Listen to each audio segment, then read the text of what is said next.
En el nombre del Padre, del Hijo, del Espíritu Santo. Amén. Amén.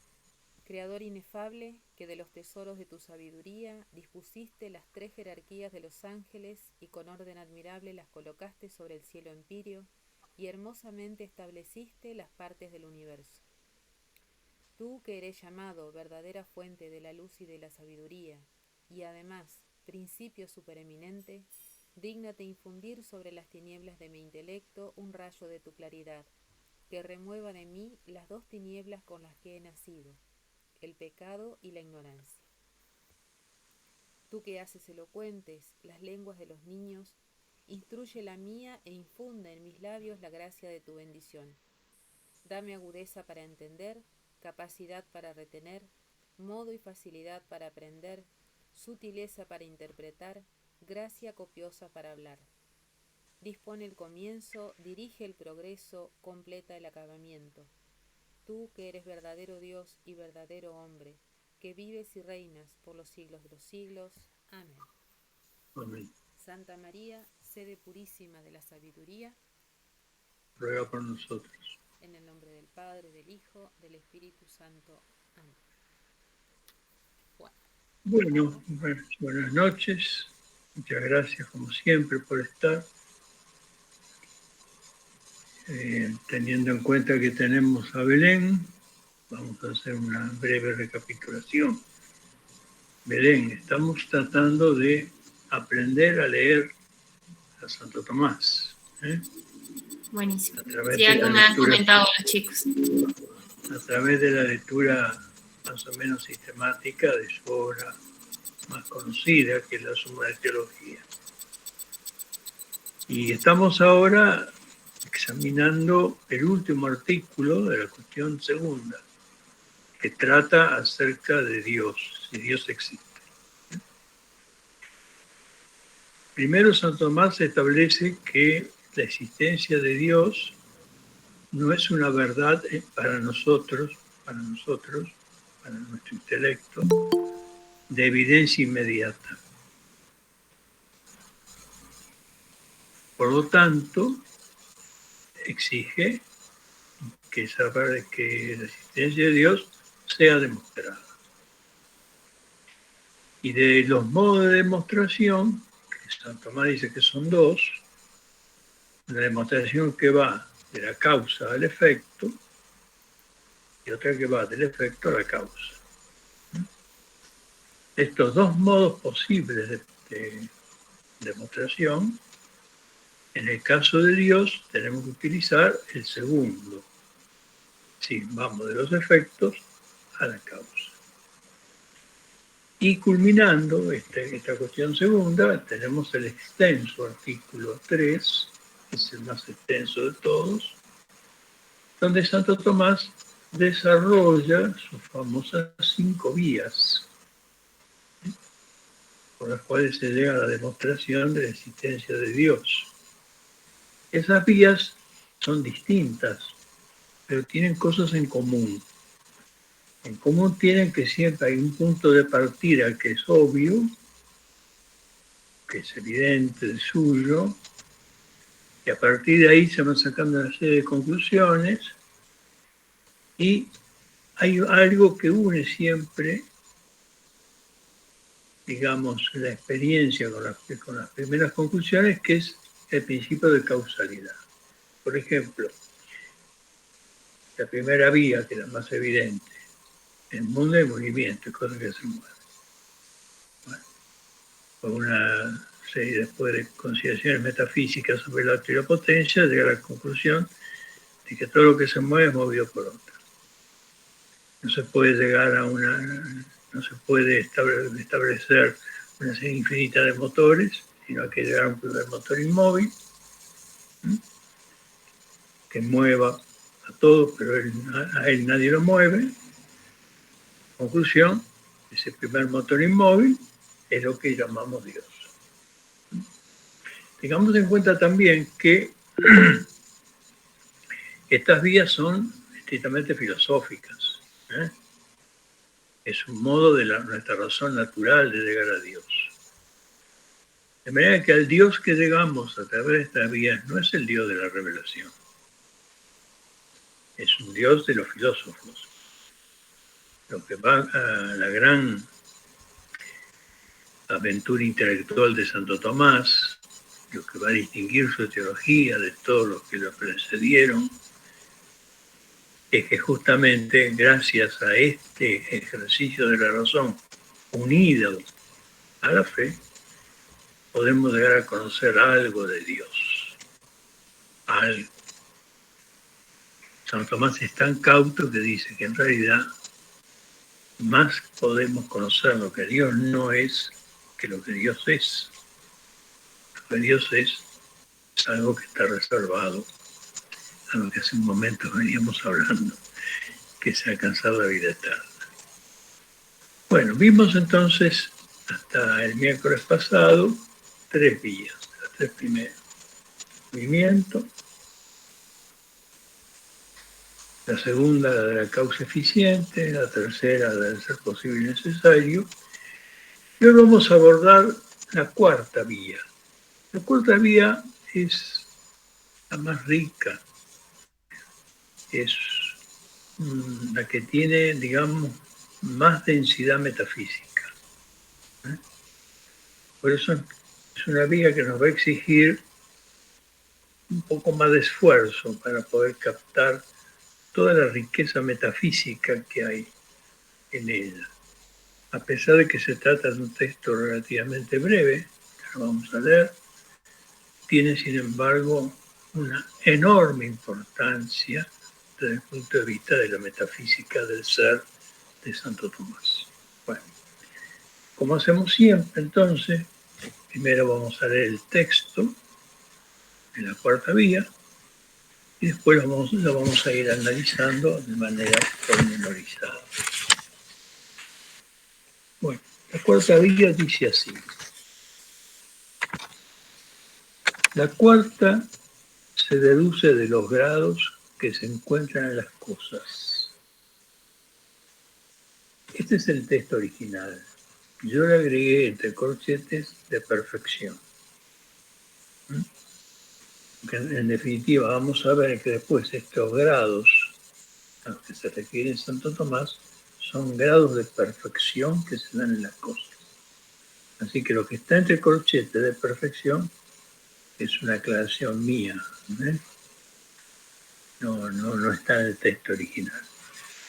El texto original dice: en la cuarta vía se toma a partir de los grados que se encuentran en las cosas. Bien.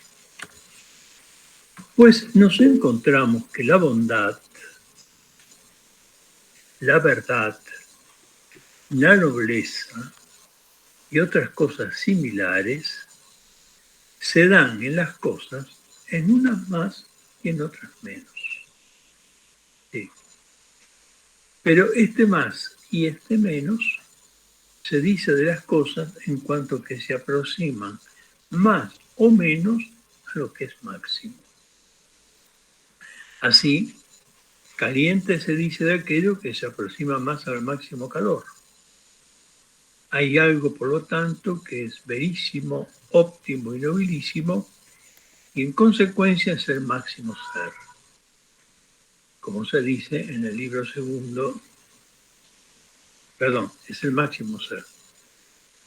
Pues las cosas que son verdaderas en grado sumo son entes en grado sumo, como se dice en el libro segundo de la metafísica de Aristóteles. Como quiera que en cualquier género lo máximo se convierte en causa de lo que pertenece a tal género, así el fuego, que es el máximo calor, es causa de todos los calores, como se explica en el mismo libro de la metafísica de Aristóteles. Del mismo modo, hay algo que en todos los seres es causa de su ser, de su bondad, de cualquier otra perfección. Y a esto le llamamos Dios.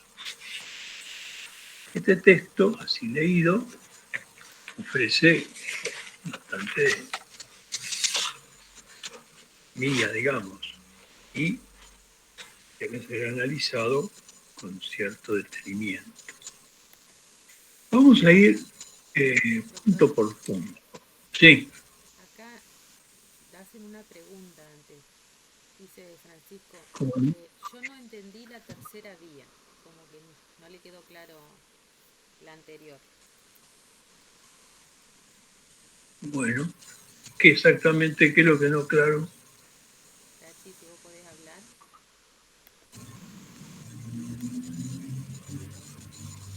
No entendí la parte que dice la tercera vía es la que se deduce a partir de lo posible y de lo necesario. Ajá. Bueno, yo te sugeriría lo siguiente, Frank, para no desordenar. Vamos a hablar de la cuarta vía y después vamos a dejar un ratito al final para explicarte bien la tercera. ¿Puede ser? ¿Eh? Sí, sí. Es una cuestión metodológica. ¿Eh? Porque si ahora empezando la cuarta pasamos a la tercera, entonces vamos a tratar de explicar bien la cuarta y después vamos a volver un poquito sobre la tercera. Bien. Volvamos entonces al texto de la cuarta vía. Como en toda vía, hay un punto de partida. ¿Cuál es ese punto de partida? Es lo que dice el texto al inicio. Que la cuarta vía se toma teniendo en cuenta los grados que se encuentran en las cosas. Efectivamente, las cosas hallamos algo más o menos bueno, algo más o menos verdadero, algo más o menos noble, etc. Eso no es una evidencia inmediata. Basta que observemos el mundo que nos circunda para darnos cuenta que hay cosas que son más o menos buenas, otras son más o menos verdaderas, otras son más o menos nobles. Ahora bien, a partir de aquí, de este punto de partida, que es un punto de partida de la experiencia, Santo Tomás va a sacar una primera conclusión, que es cuando dice, respecto de cosas diversas, lo más y lo menos, se dice según que de diverso modo están próximas a algo que es el máximo grado.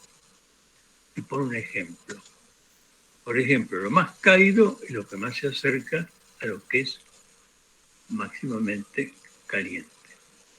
Bueno, esta primera conclusión tiene una raíz platónica. Esta vía es muy interesante porque aquí Santo Tomás, como va a tratar de mostrar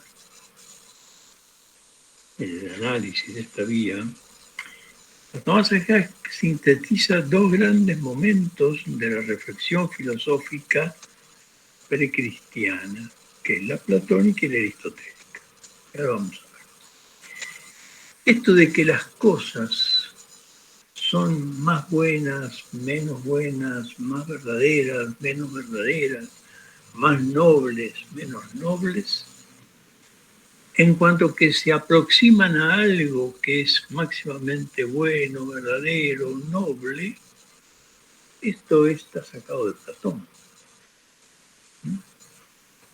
Ustedes saben, Platón,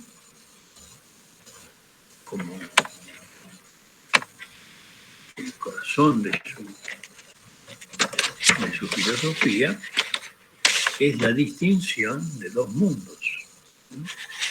Platón distingue dos mundos. Dice, hay un mundo sensible o visible, que es el mundo que nos rodea, el mundo que él también llama sublunar, y hay un mundo inteligible, que es el mundo de las ideas. El mundo inteligible, él lo llama mundo celeste, lugar celeste. En griego se dice topos uranus. ¿Qué es lo que se da en ese topos uranus? ¿Qué es lo que se da en ese mundo suprasensible celeste? Se dan de manera subsistente las ideas de las cosas, los tipos o ejemplares de las cosas. El término original que usa Platón es hyperuranum topum, que es más allá de lo celeste, incluso. Lo que pasa es que en las traducciones medievales de Platón quedó topos uranos. Pero en realidad el verbo original es hyperuranium topon, que en griego significa más allá de lo celeste, encima del cielo. Ahora bien, en ese cielo, en ese supuesto mundo celeste, habitan las ideas subsistentes, los tipos ejemplares. Esas ideas se llaman eidos. Eidos. Bueno. En cambio dice, en el mundo de acá abajo, el mundo visible, el mundo sensible, el mundo que nos rodea, es un mundo donde están las cosas. Pero esas cosas son copias, dice Platón. Son ejemplares más o menos logrados de esas ideas que están ahí en el cielo, en el lugar celeste. Para Platón entonces hay un lugar celeste donde están los tipos inmutables, los ejemplares inmutables, y debajo, un mundo sublunar, donde las cosas son más o menos buenas, más o menos nobles, más o menos verdaderas, según que estén más cerca o más lejana de ese tipo ideal. Esta es la famosa teoría de las ideas de Platón, que después, como ustedes saben, Aristóteles va a criticar. Aristóteles fue 20 años discípulo de Platón, después va a explicar. Y va a cambiar totalmente la filosofía platónica.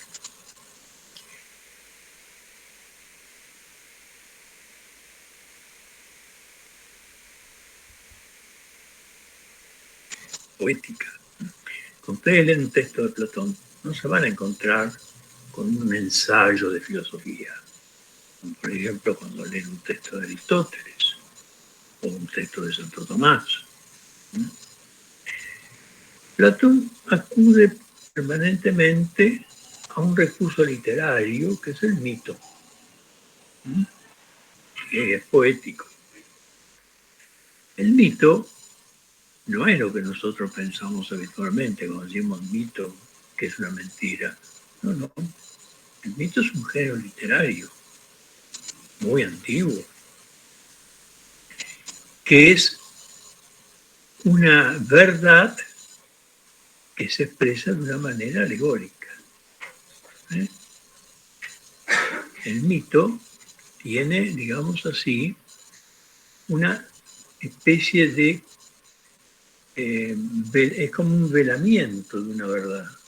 Es una verdad que está expresada no de una manera explícita, racional, como se da en el discurso ensayístico, racional, sino una verdad que está expresada de manera poética, alegórica. Entonces hay que desentrañar el mito. El mito tiene que ser penetrado por la razón, por el logos. Es decir, la razón tiene que penetrar a través de la imagen mítica, de la alegoría mítica, y descubrir esa verdad que está allí, como velada, como oculta en el mito. Bueno, del mito podríamos hablar muchísimo. Es una de las formas más elegantes y más profundas de la expresión del pensamiento humano. Ahora bien, a través de los mitos, entonces, que ahora vamos a leer un texto de Platón sobre ese tema,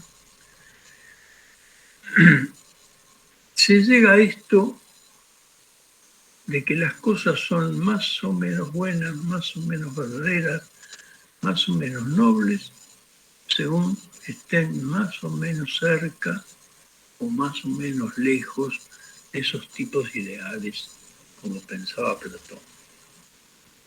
Esto es lo que técnicamente denominamos la causa ejemplar. ¿eh? La causa ejemplar.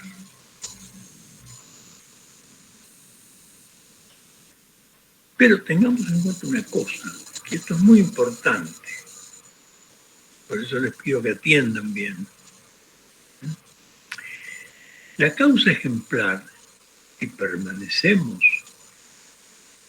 en la filosofía platónica, es una causa formal. ¿Qué quiere decir? Quiere decir que la causalidad ejemplar atiende nada más que a la idea de la cosa, a la eidos.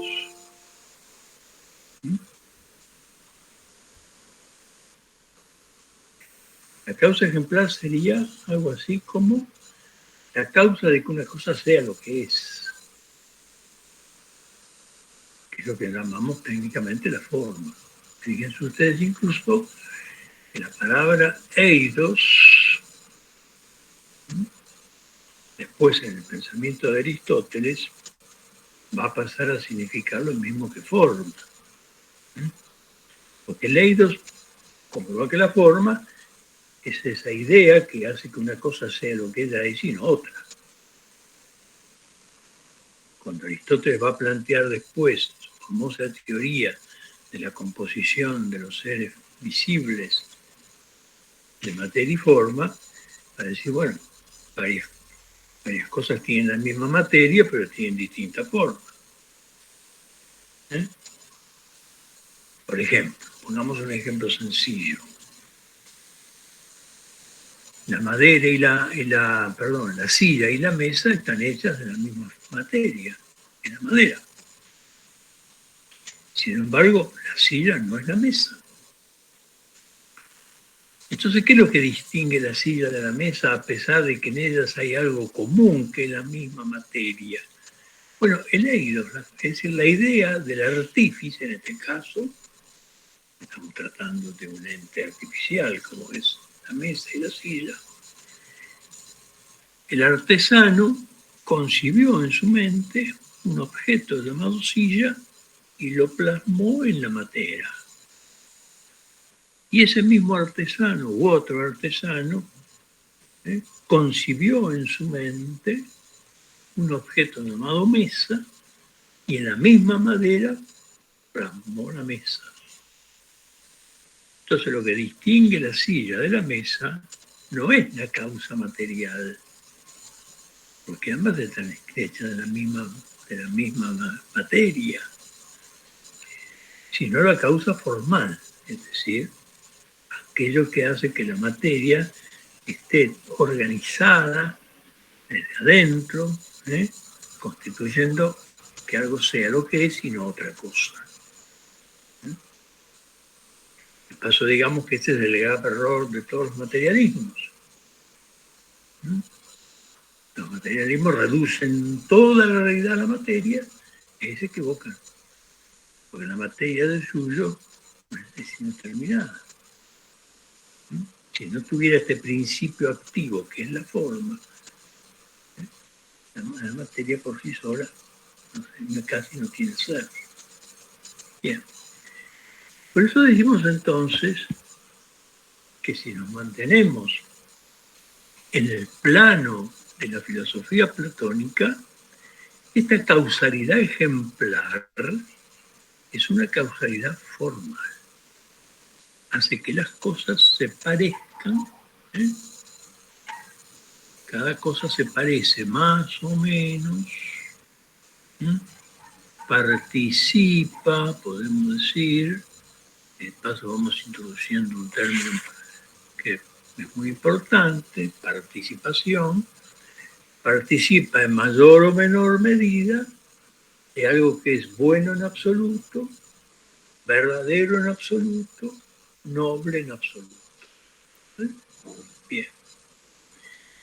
Esto lo dice Platón muy bien en el mito de la caverna, para distinguir estos dos mundos. Yo creo que todos alguna vez han oído hablar del mito de la caverna, pero me ha parecido oportuno que lo leamos. En varios lugares, iba a decir San Platón, pero no es santo. Platón habla de estos dos mundos, el mundo de las ideas y el mundo de las cosas que, digamos así, son copias más o menos logradas de esas ideas. Pero hay dos diálogos donde sobre todo él establece esto. Uno es el Fedón, donde a través de cómo conoce el alma llega a la distinción de estos dos mundos, y otro es el diálogo de la República. En el libro séptimo de la República, Platón describe su famoso mito de la caverna. Y dice así, le dice, es un diálogo, ¿no? Platón escribe en diálogo. Todas sus obras son diálogos. Siempre es Sócrates, es el personaje principal, que dialoga con otros. Bien. Entonces, en el libro séptimo, República, Sócrates, dirigiéndose a su interlocutor, le dice, están hablando acerca de cómo se conoce, cómo es posible conocer. Entonces dice Sócrates, sí, dice Platón. Platón pone en boca de Sócrates. Represéntate hombres en una morada subterránea, en forma de una caverna, que tiene la entrada abierta en toda su extensión a la luz. En ella están desde niños con las piernas y el cuello encadenados, de modo que deben permanecer allí y mirar solo delante de ellos, porque las cadenas les impiden girar en derredor la cabeza. Más arriba y más lejos se halla la luz de un fuego que brilla detrás de ellos. Y si alguno de estos prisioneros de la caverna fuera sacado de la caverna, fuera arrastrado fuera de la caverna, fuera liberado, digamos así, de esas cadenas, ¿no?, por una escarpada e empinada cuesta, llegaría entonces ya no a esa luz que se ve a través de las sombras de la caverna, sino a la luz misma del sol.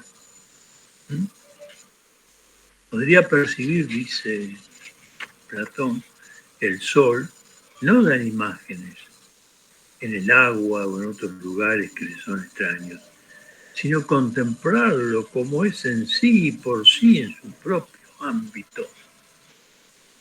Entonces fíjense acá, este es un típico mito, ¿no?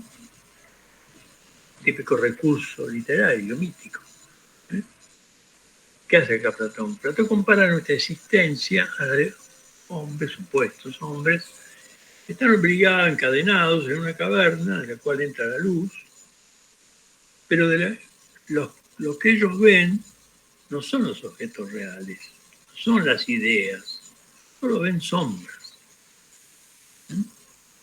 Y ese es nuestro modo de conocer, dice Platón aquí en este mundo visible. La caverna vendría a ser una alegoría del mundo visible. Solo vemos sombras, no vemos las cosas en sí mismas como son. Por eso supuesta dice, si uno de esos prisioneros fuese liberado, tendría que arrastrarse a través de una empinada cuesta hasta llegar al sol, ya no a la imagen del sol, ya no a la sombra que proyecta ese sol, sino al sol mismo, en su propio ámbito. Y concluye más adelante Platón diciendo, el mundo que nos es patente por la vista, hay que asimilarlo a la prisión. Y la luz del fuego que hay en ella a la acción del sol. en cuanto a la subida al mundo superior, a la contemplación de las cosas de lo alto, ponle como el camino del alma en su ascensión al mundo inteligible. Es decir, el mismo Platón de alguna manera explica el sentido de su alegoría. Bueno. ¿Por qué hago tanto hincapié en esta, vamos a llamar, tabeta platónica de esta primera parte de la cuarta vía? Porque efectivamente está tomada de Platón. Santo Tomás dice, después de constatar por experiencia que hay grados de bondad, de verdad, de nobleza en las cosas, muy platónicamente dice, ¿y esto es por qué? Porque las cosas son más nobles o menos nobles, más buenas o menos buenas, más verdaderas o menos verdaderas, según se aproximen o no a algo que es máximamente bueno, máximamente verdadero, máximamente noble. Hay aquí incuestionablemente una influencia de Platón.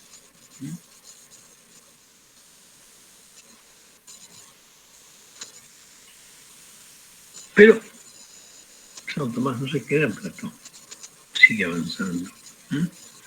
Entonces, después de sacar esta primera conclusión,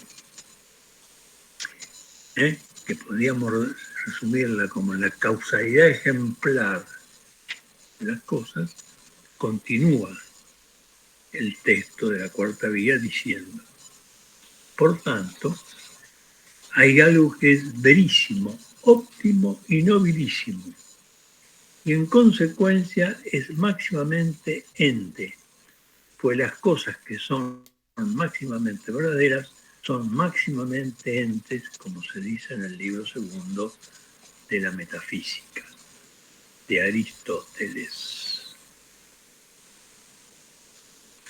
Aquí pasamos de Platón a Aristóteles. Una de las características de Santo Tomás es que a veces las cosas las dice con tanta economía de palabras que uno a veces no se da cuenta. Dice, ¿cómo? Hace 2 renglones era platónico y ahora un renglón más abajo lo trae Aristóteles. ¿Qué es esto? ¿Dónde está la clave de este paso? La clave de este paso está en la palabra ente. Porque ¿qué dice el libro segundo, el pasaje de la Metafísica de Aristóteles que Santo Tomás cita? Aristóteles dice que cada cosa posee tanto de verdad, de bueno y de noble, cuanto posee de ser.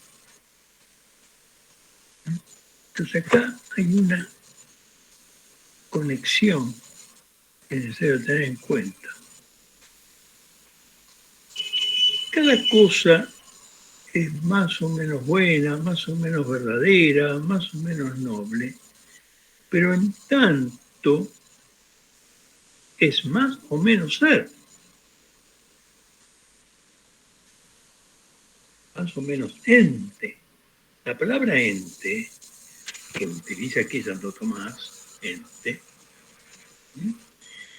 es todo aquello que tiene ser. Todo aquello que tiene ser. Que tiene el ser. Bien. Entonces, algo es más bueno o menos bueno, más verdadero o menos verdadero, más noble, menos noble, según es más o menos ente. Según tenga o no, más o menos ser. Según, podríamos decirlo en el lenguaje más actual, según el peso ontológico que cada cosa tiene. Entonces aquí, ¿de qué está hablando Santo Tomás?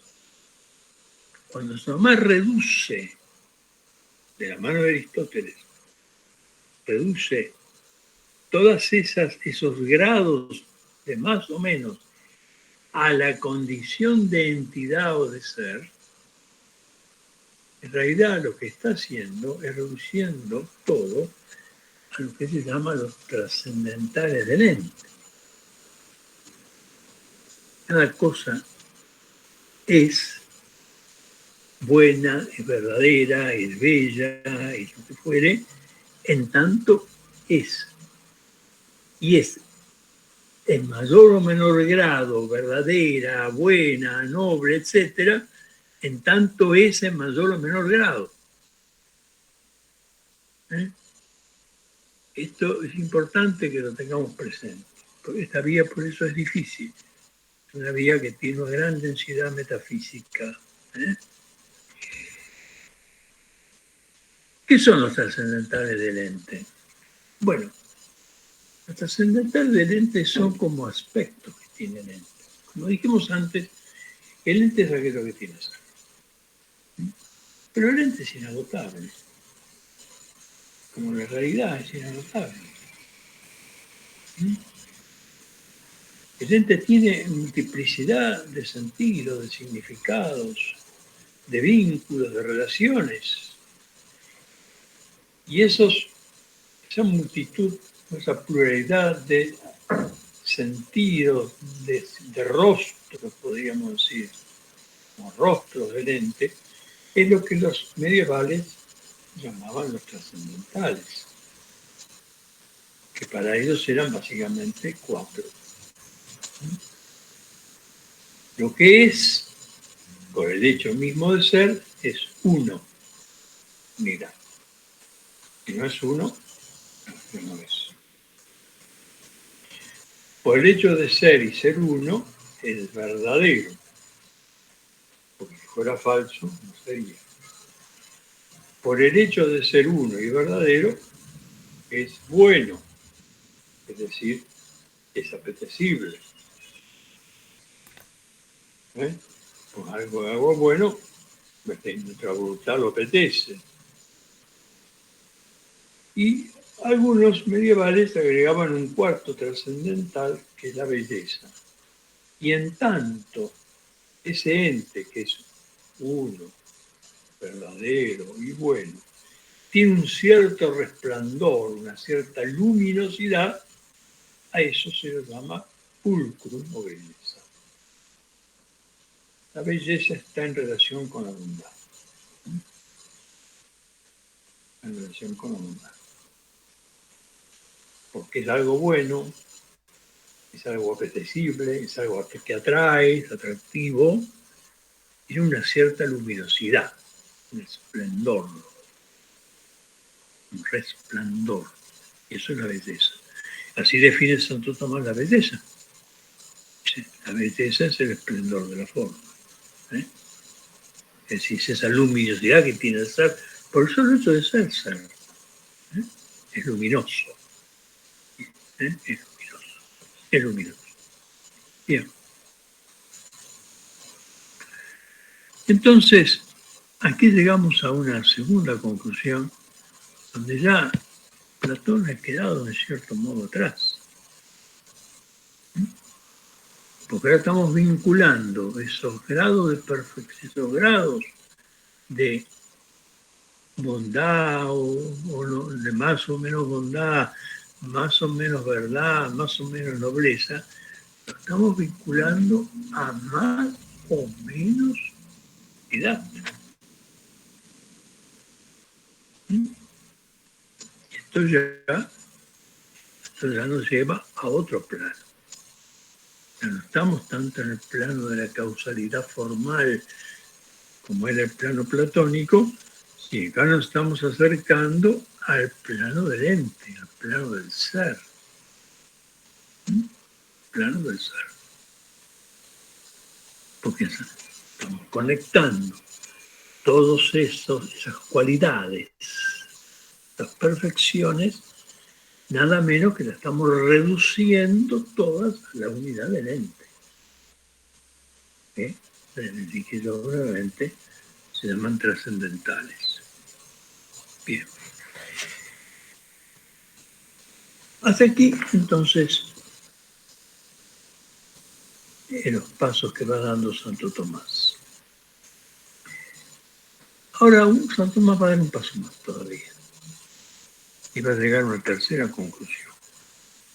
Dice, lo que es máximo en un género de cosas es la causa de todas las cosas que corresponden a ese género, como el fuego, que al ser máximamente caliente, es la causa de todo lo cálido, como también se afirma en el mismo libro, en el libro de Aristóteles, el libro segundo de la Metafísica de Aristóteles. ¿Y qué dice Aristóteles ahí? Vamos a la cita, porque a Santo Tomás hay que verlo también en las citas. Cuando él cita un texto, hay que tratar de ir al texto que él cita. Que está citando el libro segundo de la Metafísica de Aristóteles, capítulo 7. ¿Qué dice Aristóteles en ese lugar que cita Tomás? Dice, no conocemos la verdad si no conocemos la causa. Ahora bien, aquello en virtud de lo cual algo se da en más cosas y posee ese algo en grado sumo en comparación con ella. Por ejemplo, el fuego es caliente en grado sumo porque él es la causa del calor en las demás cosas. Ahora, estamos hablando acá de causa.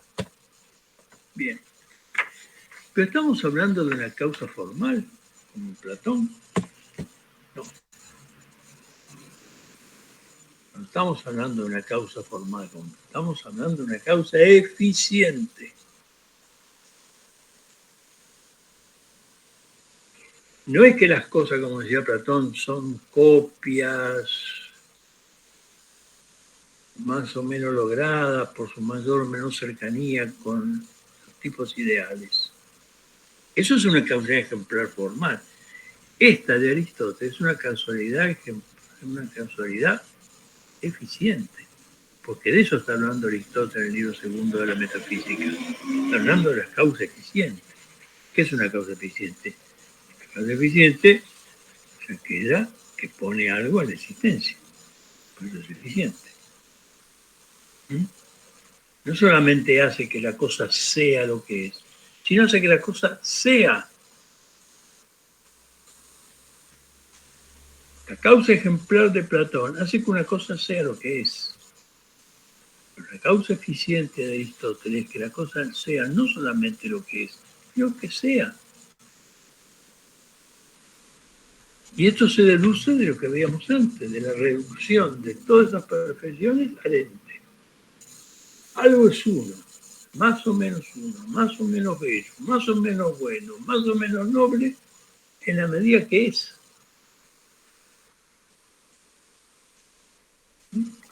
Por eso lo que es máximo en un género, lo que es máximamente caliente, es causa de que exista lo cálido. No solamente que sea caliente, como pretendía Platón, sino que además exista. El fuego, para poner la imagen que usa Aristóteles y San Tomás, no hace solamente que una cosa sea caliente, hace que sea, que exista en la realidad, que se dé en realidad, que tenga ser. Por eso es ente, porque tiene ser. Es muy importante, muy importante. Y entonces, vamos ahora a la última conclusión de esta vía. ¿No? Que es lo siguiente. Si hemos pasado de la causa formal a la causa eficiente, es evidente que aquello que es bueno, máximo grado, noble, máximo grado, verdadero, máximo grado, es la causa del ser de todo lo que existe. Por eso Santo Tomás, fíjense ustedes, volviendo al texto de la Suma, cuando concluye, dice, de modo, dice, que hay algo que en todos los seres es causa de su ser.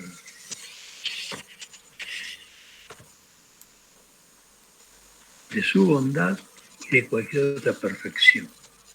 El ser es la máxima perfección de todo ente.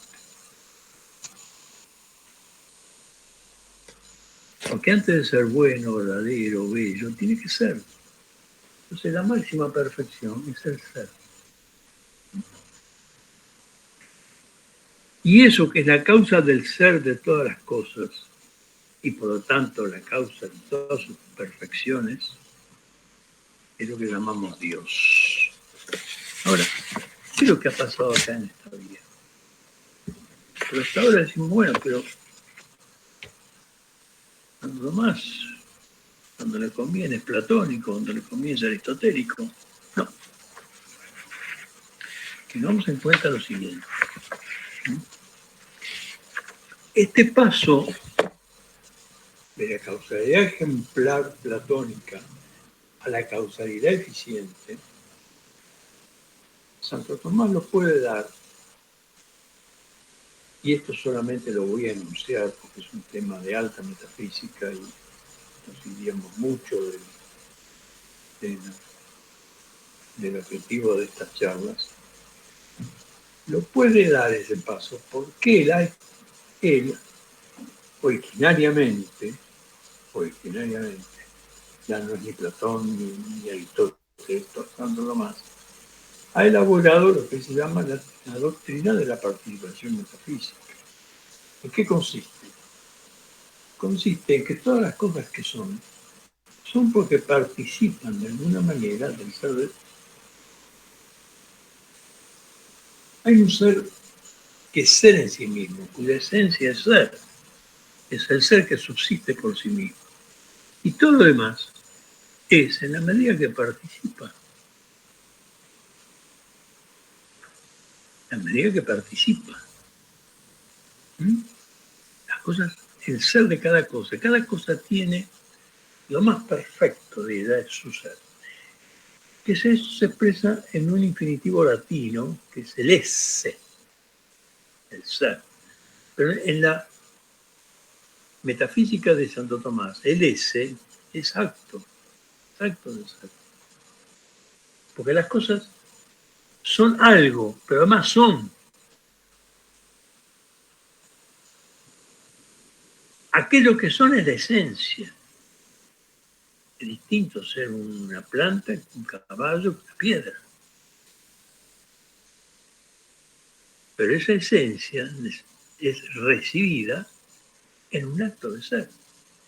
Esto es decir, esta idea tan existencial, Santo Tomás, ha quedado en cierta medida en algunas épocas como oscurecida, por una lectura no muy aguda de los textos de Santo Tomás. Santo Tomás es en cierto modo, no digo un existencialista, pero sí un filósofo existencial, porque cuando él dice que la máxima perfección que tiene una cosa es su acto de ser, lo que está diciendo, y después de ahí viene todo lo otro, en su esencia, etc.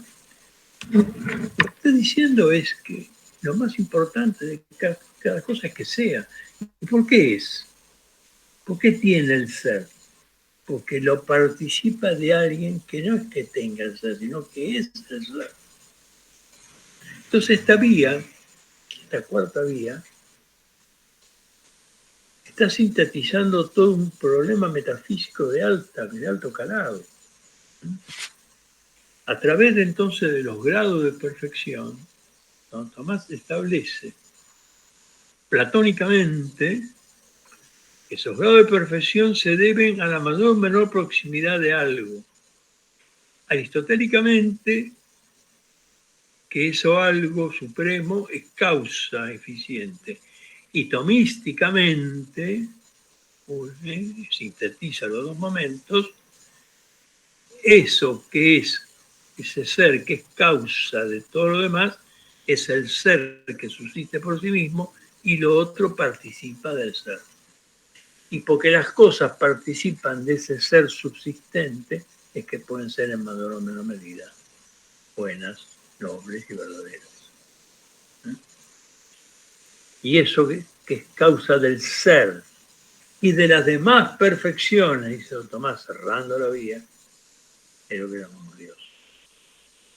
Pero el Dios que está acá, a que hemos llegado, no es solamente un Dios que reúne en sí todas las perfecciones dispersas en el mundo, sino que es el ser que subsiste por sí mismo, es el ser por excelencia. Por eso cuando Santo Tomás en el contra de este artículo pone como el texto del Éxodo, yo soy el que soy. Yo soy el que soy, solamente Dios puede decir yo soy el que soy. Porque Él no ha recibido el ser de nadie, Él es el ser. Yo no soy el que soy, yo soy algo porque participo de alguna manera de un ser que me ha dado el ser.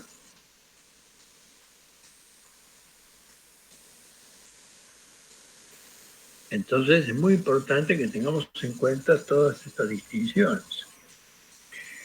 Por eso, aunque parezca un tanto paradójico,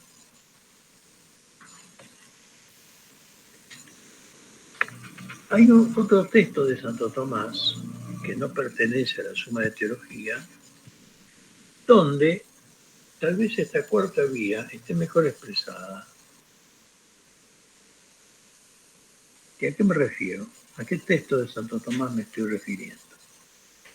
Me estoy refiriendo al comentario que Santo Tomás dedica al Evangelio de San Juan.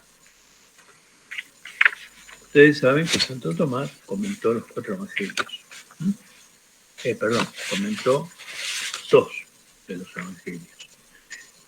Los 4 los comentó a través de unas sentencias, de una concatenación de sentencias patrísticas, que son las famosas catena áurea, a los 4 evangelios. Pero además de la catena áurea, donde comenta, no con él, no con texto de él, sino con textos de los padres, los 4 evangelios, él dedica un comentario a un sinóptico, un comentario a Juan.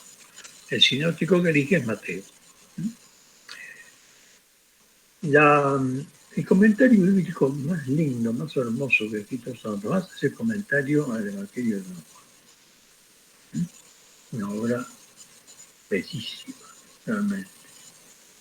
Hay traducción española. La editorial Agape ha publicado en 10 pequeños tomitos todo el comentario.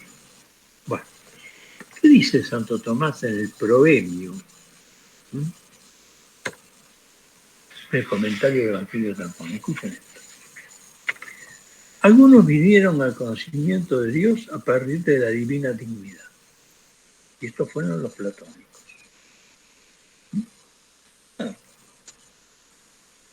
¿Cuál era esa divina dignidad en Platón? El bon, el bien. Toda la teoría platónica gira en torno al bien. Hay una bondad suma y por eso hay cosas buenas. Que se parecen en mayor o menor medida según que estén más o menos cerca o más o menos lejos de esa bondad suprema. Consideraron en efecto que todo cuanto es según una participación se reduce a algo que sea por su esencia, como lo primero y sumo. Decíamos, esencia acá también equivale a forma, causalidad formal. Por ejemplo, todo lo que es fuego por participación se reduce a un fuego que es tal por su esencia.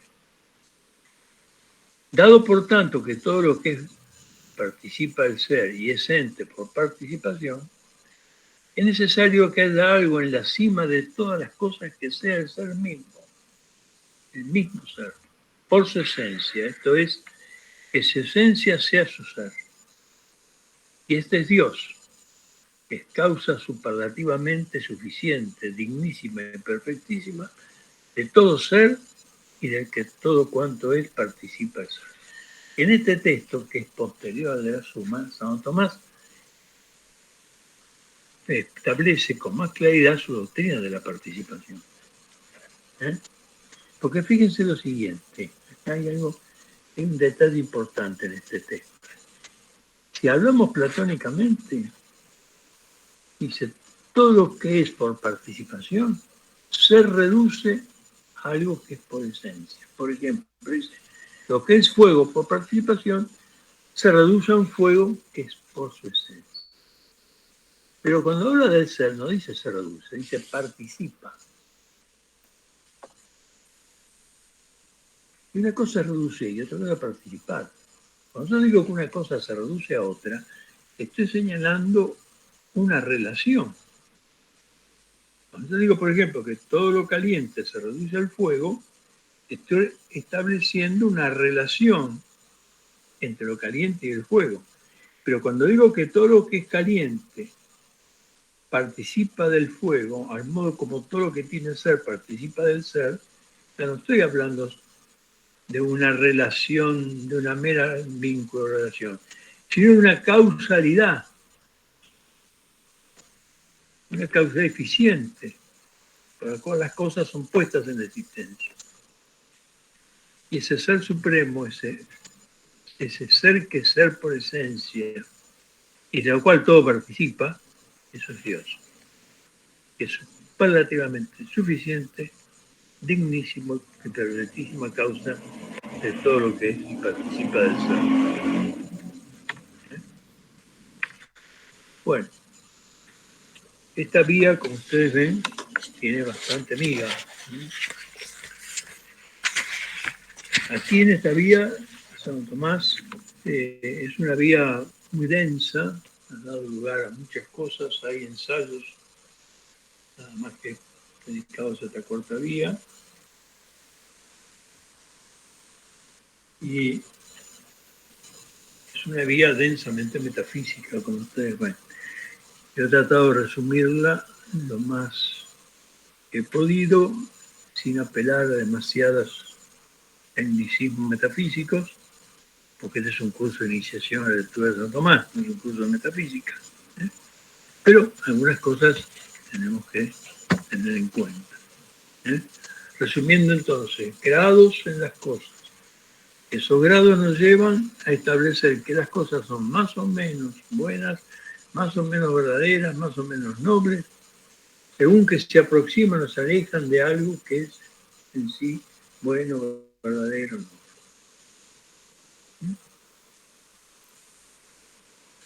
Ahí hasta ahí es Platón, un ejemplar.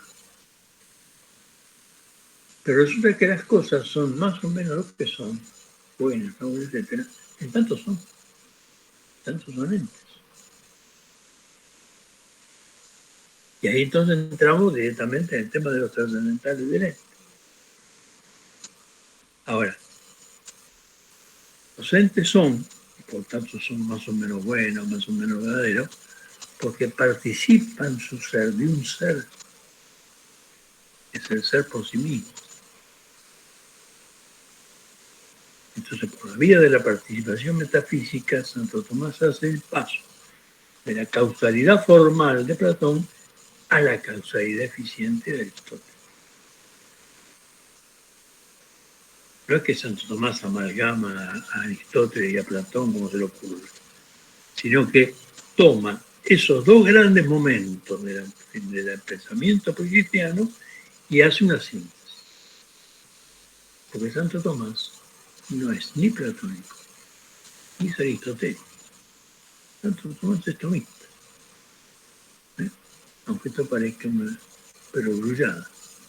Porque a veces se habla de la filosofía aristotélico-tomista. No existe tal filosofía aristotélico-tomista. Es un error. Existe una filosofía aristotélica, una filosofía platónica, una filosofía tomista. Ahora, que Santo Tomás se haya valido para elaborar su propia metafísica, en la metafísica de la participación, en la que tiene preeminencia no es la esencia, sino el ser de las cosas, por eso es una metafísica existencial, se vale de elementos preexistentes y haciendo una síntesis. Pero En la síntesis, los elementos que se sintetizan desaparecen.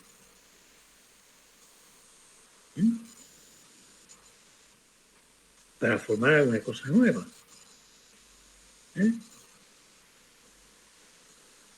Si yo, por ejemplo, uno hidrógeno y oxígeno, sintetizo eso, tengo otra cosa distinta que darme el hidrógeno y oxígeno, es agua. Bueno, algo parecido pasa acá. Si yo tomo cosas de Platón, cosas de Aristóteles, que no es por casualidad que Santo Tomás toma estas grandes fuentes, porque son las dos grandes fuentes del pensamiento occidental, anterior a la venida del cristianismo. Sin Platón y sin Aristóteles no podemos pensar. Entonces él toma estas dos grandes fuentes y sintetiza. Y la síntesis de él es la doctrina de la participación, que establece que lo más perfecto que tiene cada cosa es su acto de ser. No lo que ella es, sino su acto de ser. Y ese acto de ser no le es propio, sino que lo tiene porque participa de un ser, que es el ser por esencia. A la manera como todas las cosas calientes participan de lo que es el calor por esencia, que es el fuego. Pero aquí, y vuelvo a insistir en esto, no es que una cosa caliente se parece al fuego, no, una cosa caliente depende en su ser del fuego. Entonces, esto es lo importante. Bueno, con esto daríamos, por ahora, terminado el tema de la cuarta vía. Yo quería hacer dos cosas. Una, si hay alguna pregunta sobre esto, después pasar a la quinta. Pero como Fran tiene problemas con la tercera, dejaríamos la quinta para la otra vez y nos dedicamos a la tercera. Y no sé si hay alguna duda respecto de la cuarta, antes de que Franz nos plantee sus dudas respecto de la tercera vía. Bien, yo creo que... Permiso, doctor. Yo siempre... por ahí digo, siempre le busco, no quiero ser demasiado pragmática, pero digo, siempre le busco la actualidad a Santo Tomás, ¿no? Y cómo hoy... Sí. Eso es fundamental, si no, esto es un arcaísmo. Claro. No.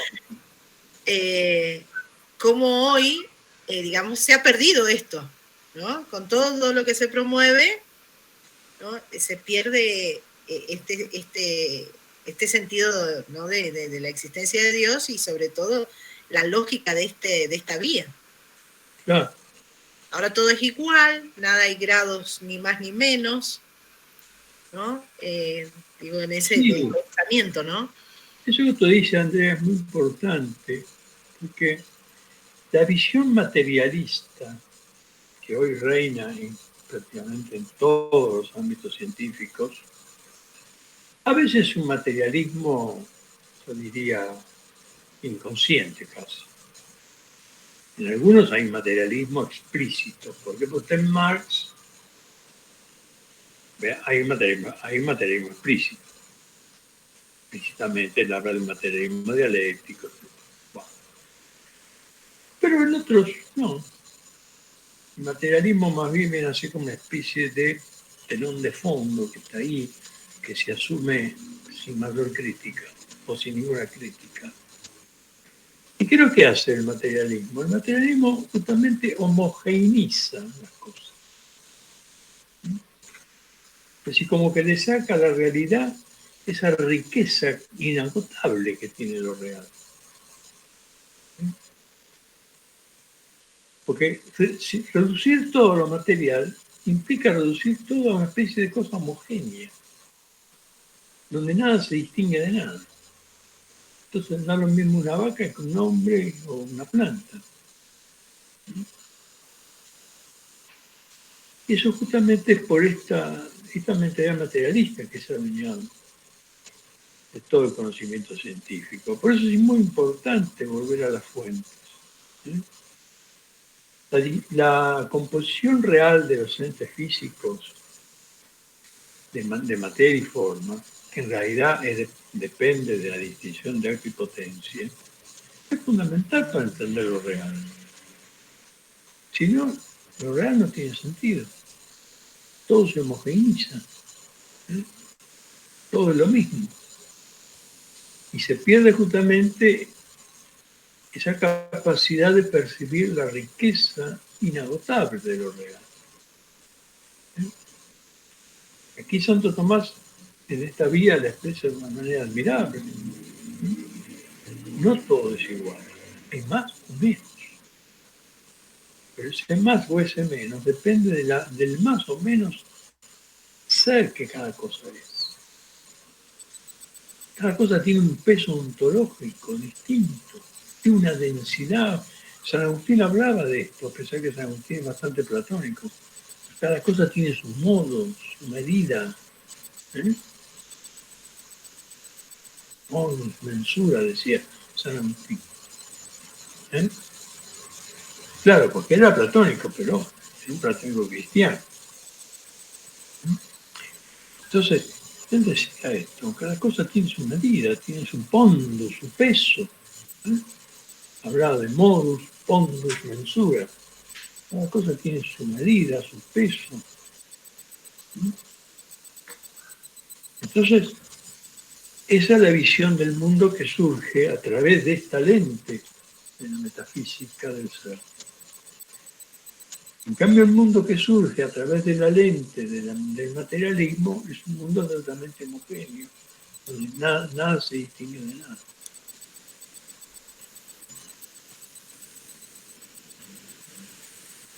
Por eso, perdón, ya que justo yo le iba a preguntar algo relacionado a eso, porque justamente, al menos, no sé si a los chicos les va a pasar después cuando lo leeremos en clase, pero cuando yo leí este artículo, cuando yo empecé a estudiar, justamente a mí me costó eso, de uno viene ya formado hace muchos años con esto de que todo es igual. Entonces, distinguir diferentes modos de ser y que hay diferentes bondades o diferentes verdades en cuanto a grados, eso me parece que es lo más difícil de distinguir, por eso me parece que el día de hoy es tan complicada esta cuestión, porque no logramos distinguir que algo tenga menos ser que otra cosa. Exactamente, porque hemos perdido la idea de que todo lo que es, lo es por participación en una causa suprema, que es el ser por sí mismo, ¿no? Por eso que el ateísmo, en realidad, el ateísmo que está en el fondo de todo este materialismo, es lo que justamente impide, lo que enturbia la mirada. Porque en definitiva, Belén, usted dice muy cierto, si nos vamos hacia arriba, vamos a llegar a la negación de Dios, que es el ateísmo. Y el ateísmo está en la raíz de todo esto. O, antes de un ateísmo expreso, una suerte de deísmo de un Dios que está en todo. Pero que no se ocupa demasiado de ninguno de nosotros, ¿no? Exacto. Que ni gobierna el mundo, ni lo ha creado, ni nada. Una especie de supremo arquitecto, como decían los masones. En su buena época, cuando había masones. Bueno, algunos quedan todavía. Bueno, si le parece, pasamos a la duda de nuestro amigo Frank, que siempre es el objetor, el contrincante. Fran, ¿podemos verte?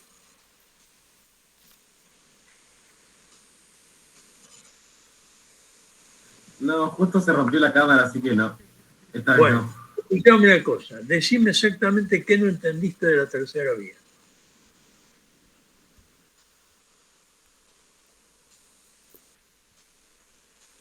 Porque yo no entiendo por qué dice la tercera vía es la que se deduce a partir de lo posible y lo necesario. ¿Pero a qué se refiere con posible y necesario? Bueno, se refiere a lo siguiente. Esa es una pregunta que me haces, primero. Lo posible es aquello que puede ser o no ser.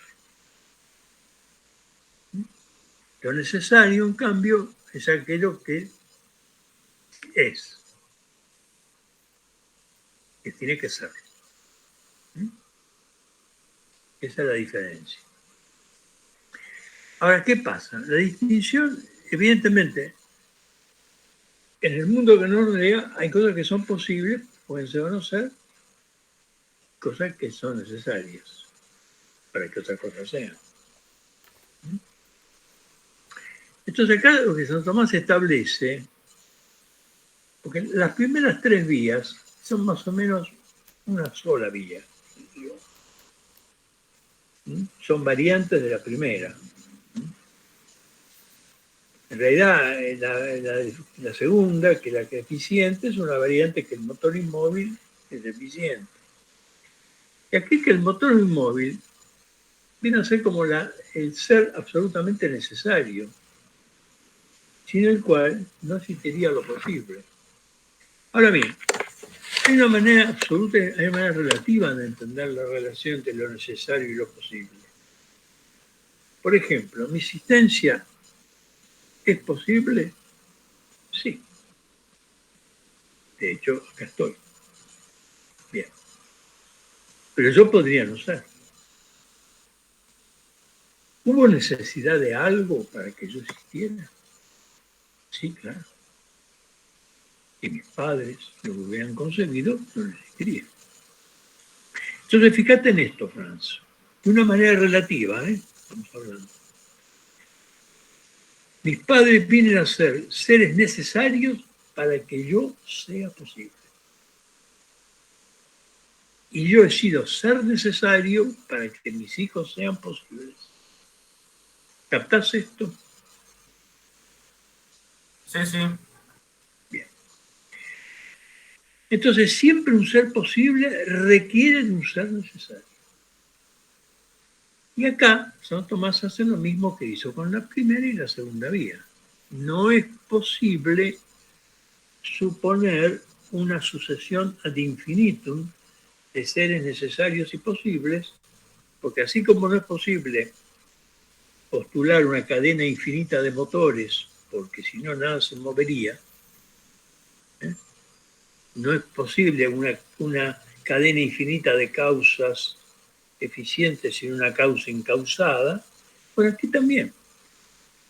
No es posible proceder al infinito en una sucesión de seres necesarios y posibles si no se llega a un ser que es necesario per se, que sea absolutamente necesario y que él no tenga, digamos, que no que sea posible, sino que él es per se necesario. Por eso la tercera vía termina así. Vamos a releerla. Todo ser necesario encuentra su necesidad en otro, o no la tiene. Por otra parte, no es posible que en los seres necesarios se busque la causa de su necesidad, llevando este proceder indefinidamente, como quedó probado al tratar de las causas deficientes en la segunda vía, y de la primera también. Por lo tanto, es preciso admitir algo que sea absolutamente necesario, cuya causa de su necesidad no esté en otro, sino que él sea causa de la necesidad de los demás. Y a esto lo llamamos Dios. Pues no te olvides, Franz, que en todas estas vías,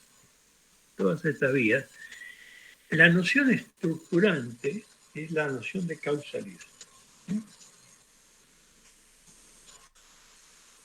Si todo es movido por otro y nada, ni no se puede postular una cadena infinita de motores, tiene que haber un motor que sea causa del movimiento. Además, motor inmóvil, motor no movido. Si hay una sucesión de causas eficientes, hay que llegar a una causa incausada. Si hay una sucesión de seres posibles y necesarios, hay que llegar a un ser necesario absoluto que sea la causa de la necesidad y de la posibilidad de los otros. Si hay multiplicidad de perfecciones, hay que llegar a un ser perfectísimo absolutamente, que es ser por sí mismo, que es causa de todo lo demás. Siempre la causa, la noción de causa está acá estructurando todas estas vidas.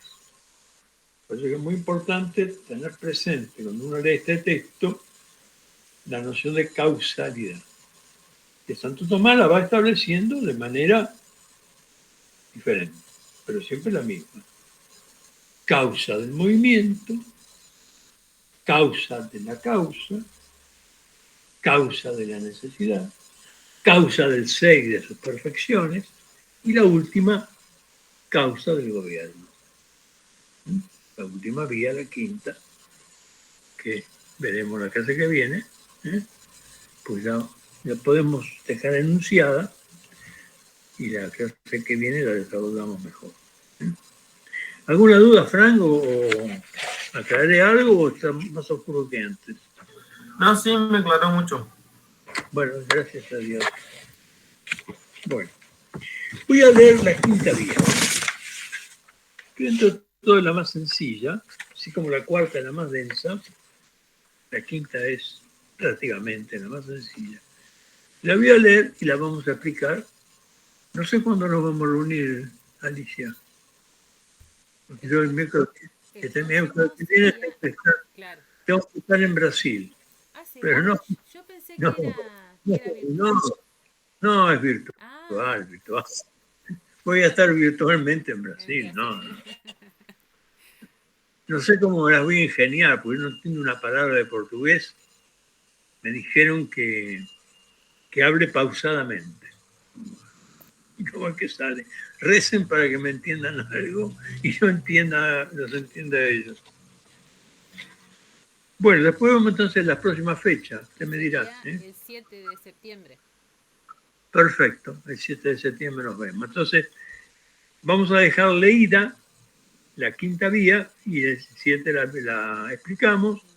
Terminamos de leer el artículo tercero, porque el artículo tercero tiene más 2 objeciones con sus respectivas respuestas, y ya tal vez podríamos iniciar la lectura del artículo 3, de la cuestión tercera. Dice así: la quinta vía se deduce a partir del gobierno de las cosas. Pues vemos que hay cosas que no tienen conocimiento, como son los cuerpos naturales, y que obran por un fin. Esto se puede comprobar observando cómo siempre o a menudo obran igual para conseguir lo mejor.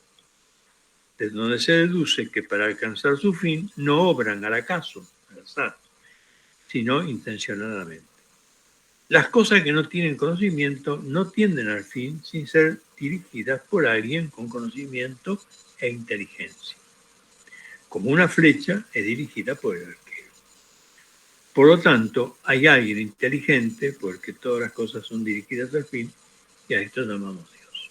Bueno, aquí Santo Tomás está tomando como experiencia el gobierno de las cosas.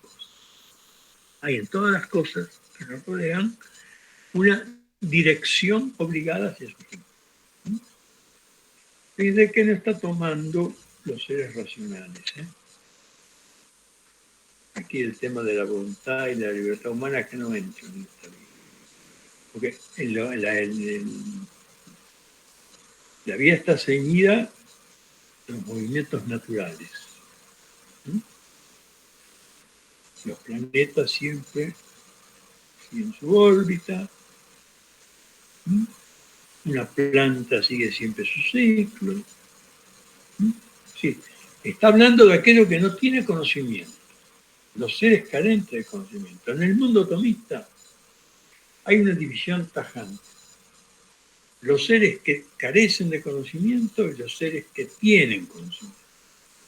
Los seres que carecen de conocimiento se dirigen siempre a su fin, no por sí mismos, sino por otros que los dirigen. Como el caso de la flecha, que alcanza el blanco por el arquero. La flecha sola sin el arquero no puede alcanzar. En cambio, los seres que tienen conocimiento alcanzan su fin con conocimiento del fin. Y entonces hay 2 movimientos acá.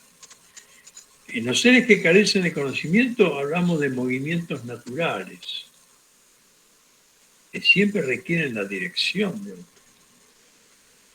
Cuando hablamos de los movimientos con seres que tienen conocimiento, sobre todo conocimiento intelectual, o conocimiento del bien, estamos hablando ya de otra cosa. Estamos hablando ya de la voluntad y la libertad humana. Ahora, ¿esa libertad y esa voluntad humana son absolutas? No. Tomás va a demostrar después, hacia el final de la primera parte, cuando habla de gobierno del mundo, que también la libertad y la voluntad del hombre son causa segunda de una causa primera. Pero eso es otro tema. Acá ahora se va a ceñir al mundo carente de conocimiento. Ese mundo carente de conocimiento se dirige siempre a su fin. Y no puede ser dirigido a su fin sino por alguien que tenga conocimiento. Y ese alguien que tiene conocimiento, que dirija las cosas de su fin, es lo que llamamos Dios. Esta es en breve síntesis la quinta vía. Pero la vamos a profundizar un poco más, si Dios nos permite, el 7 de septiembre. Porque esto también tiene sus cosas. Esta vía, aunque es sencilla, pero también tiene sus matices. Bueno, entonces estamos terminando en hora, Alicia. Muy puntual. Bueno. Doctor, entonces, terminaríamos con el desarrollo de la quinta vía, la lectura de las dos objeciones y las respuestas. Y yo le mandaría los primeros artículos que tiene tercero. Bien, perfecto. Se los mando, así ya vamos avanzando más en la lectura. Este artículo tercero nos ha llevado bastante, porque la psicovía es todo un, digamos, un tema muy amplio, ¿no? En realidad hay tratados enteros sobre los 5 vidas. Bueno, yo le mandé uno. Sí. Es muy lindo, es un texto relativamente breve. Hay tratados enteros de cada una de las vías. La vía que más lugar ha dado a que corra tinta es la cuarta. La cuarta tiene una densidad metafísica enorme.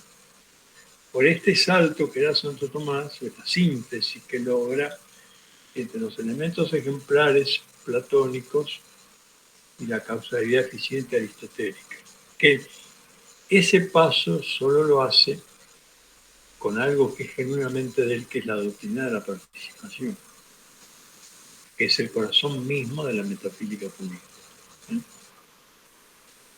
Tema complejo. Si Dios nos da vida un día, podemos hacer un cursito de metafísica. Bueno, por ahora nos quedamos con esto. Seguimos con la lectura de la suma. Es que en la suma está todo. En la suma, por eso se llama suma, ¿no? Está todo como, digamos, como condensado. Pues cada cosa tiene un despliegue. Por eso que la suma siempre hay que leerla, siempre lo podemos, dejando con otros textos. Por ejemplo, me pareció oportuno, para entender bien la primera parte de la cuarta vía, leer el texto de la República de Platón. Porque ahí se ve muy bien la idea platónica de los dos mundos. Que Samá lo asume como un momento de la síntesis. Después, en el texto de la metafísica de Aristóteles, se ve el tema del paso de la causalidad ejemplar a la entidad. Pero todavía en Aristóteles no hay la idea de que esa entidad es participación de una entidad suma. Eso lo hace Santo Tomás, con su doctrina de la participación. Bueno, todas estas cosas son muy interesantes, que seguiremos. Muchísimas gracias, doctor. Bueno. Gracias a ustedes por la paciencia. Y nos vemos entonces, Alicia, el día 7 de septiembre. 7 de septiembre. Bueno, ahí estaremos. Rezamos la semana que viene para que le puedan entender el castellano. Entonces. Bueno, y oraciones, sí. Muy bien. Nos vemos. Buenas noches a todos. Adiós. Hasta luego. Bien. Chao. Adiós.